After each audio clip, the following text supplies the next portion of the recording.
'మర్దాని 3' రాణి ముఖర్జీ లీడ్‌గా, అభిరాజ్ మిన్నావాలా డైరెక్షన్‌లో వచ్చిన crime thriller ఇది. ఈ సినిమా స్టోరీ ఏంటి? దీని మీద నా ఒపీనియన్ ఏంటనేది ఇప్పుడు తెలుసుకుందాం పదండి. ముందుగా ఈ సినిమా స్టోరీ ఏంటంటే, నిరుపేద కుటుంబాలకి చెందిన చిన్న చిన్న పిల్లల్ని కిడ్నాప్ చేసి, వాళ్ళతో బలవంతంగా బిచ్చమెత్తిస్తూ ఢిల్లీ కేంద్రంగా పెద్ద బెగ్గర్ మాఫియాని రన్ చేస్తూ ఉంటది అమ్మ. రీసెంట్‌గా వీళ్ళు బై మిస్టేక్ ఓ వీఐపీ కూతుర్ని కిడ్నాప్ చేయటంతో, పై అధికారులు ఈ కేస్‌ని most capable and intelligent officer అయిన మన హీరోయిన్ శివాని శివాజీ రాయ్‌కి అప్పగిస్తారు. ఇక ఇన్వెస్టిగేషన్ మొదలుపెట్టిన శివానీకి ఇది జస్ట్ నార్మల్ కిడ్నాపింగ్ కాదని, దీని వెనక చాలా పెద్ద కాన్స్పిరసీ దాగున్నట్టు తెలుస్తుంది. ఈసారి అమ్మ పర్టిక్యులర్‌గా 8, 9 ఏళ్ల వయసున్న ఆడపిల్లల్ని కిడ్నాప్ చేస్తూ, వాళ్ళతో పెద్దగా ఏదో ప్లాన్ చేస్తుందని బయటపడుతుంది. మరి అమ్మ వేసిన ప్లాన్ ఏంటి? కిడ్నాప్ చేసిన అమ్మాయిలతో తను ఏం చేయబోతోంది? ఇదంతా తనొక్కతే చేస్తుందా? లేకపోతే తన వెనక ఎవరైనా ఉన్నారా? చివరికి ఈ కేస్ సాల్వ్ చేయడానికి మన శివాని ఎంతవరకు వెళ్ళింది? ఈ ప్రాసెస్‌లో తను ఫేస్ చేసిన ప్రాబ్లమ్స్, ఎదుర్కొన్న సవాళ్లేంటనేది మీరు సినిమా చూసి తెలుసుకోవాలి.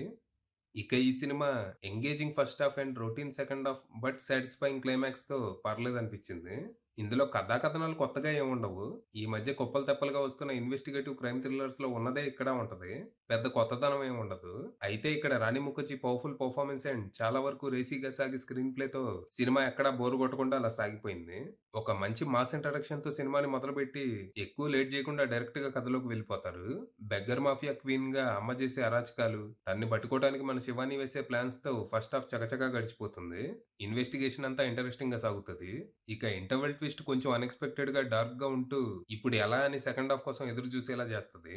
అయితే సెకండ్ హాఫ్‌కొచ్చేసరికి మాత్రం సినిమా చాలా రొటీన్‌గా మారిపోతుంది. రెగ్యులర్ ట్రోప్స్‌తో పెద్దగా సర్ప్రైజ్‌లేమీ లేకుండా సాగుతది. ట్విస్ట్‌లన్నీ ముందే ఊహించేయొచ్చు.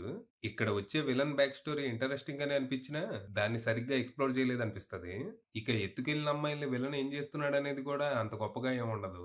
మామూలుగా ఇలాంటి సినిమాల్లో విలన్ అమ్మాయిల్ని ఎత్తుకెళ్తున్నాడంటే, ఏ హ్యూమన్ ట్రాఫికింగ్‌కో, ఆర్గాన్ ట్రాఫికింగ్‌కో అయ్యుంటదని మనం ఊహిస్తాం గదా! సో, మన ఊహకు అందకూడదని ఇక్కడ కొత్తగా ఏదో ట్రై చేశారు. అది జూసాక అవసరమా మనకి ప్రయోగాలనిపిస్తది. రివీల్ చాలా వరకు అండర్‌వెల్మింగ్‌గా ఉంటది. బట్ క్లైమాక్స్ మాత్రం చాలా వరకు సాటిస్ఫై చేసింది. సమాజానికి అవసరమైన మంచి మెసేజ్ ఇచ్చి పంపుతారు. ఇక పెర్ఫార్మన్స్‌ల విషయానికొస్తే, ముందు భాగాల్లాగే ఈసారి గూడా రాణి ముఖర్జీ టెర్రిఫిక్ పెర్ఫార్మన్స్‌తో మెప్పించింది. అక్కడక్కడ ఏదో కొంచెం డైలాగులు అప్పజెప్తున్నట్టు అనిపించింది. బట్ అది కొన్ని చోట్లే. ఇక 'ఫాతిమాగా' 'జానకి బోడివాలా' పర్లేదనిపించగా, 'అమ్మగా' 'మల్లికా ప్రసాద్' భయపెట్టే ప్రయత్నం చేశారు. బట్ పూర్తిగా సక్సెస్ అయితే అవ్వలేదు. ఇక సినిమాలో ఇంకో విలన్ ఉంటాడు. అది ఎవరనేది రివీల్‌కి ముందే మనం ఊహించేయొచ్చు.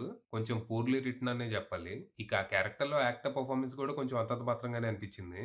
ముందు భాగాలతో పోలిస్తే ఈసారి విలన్ పూర్తిగా తేలిపోయాడని జెప్పాలి. ఇక టెక్నికల్‌గా సినిమా పర్లేదు. యష్ రాజ్ ఫిల్మ్స్ వాళ్ళ ప్రొడక్షన్ వాల్యూస్ బాగుండగా, సినిమాటోగ్రఫీ, బ్యాక్‌గ్రౌండ్ స్కోర్ లాంటివి కూడా డీసెంట్ ఉన్నాయి. ఇక డైరెక్టర్ అభిరాజ్ మిన్నావాలా విషయానికొస్తే తన పనితనం పర్లేదు. ప్రీవియస్ పార్ట్స్‌నైతే మ్యాచ్ చేయలేకపోయాడు గానీ, ఉన్నంతలో డీసెంట్ అనిపించాడు. ఈ సినిమా అర్థం కావాలంటే ముందు భాగాలు చూడాల్సిన పని లేకుండా బానే మేనేజ్ చేశాడు. ఫైనల్‌గా చెప్పేదేంటంటే, పెద్దగా ఎక్స్‌పెక్టేషన్స్ ఏమీ లేకుండా వెళ్తే సాటిస్ఫై అయ్యి రావచ్చు. అది విషయం.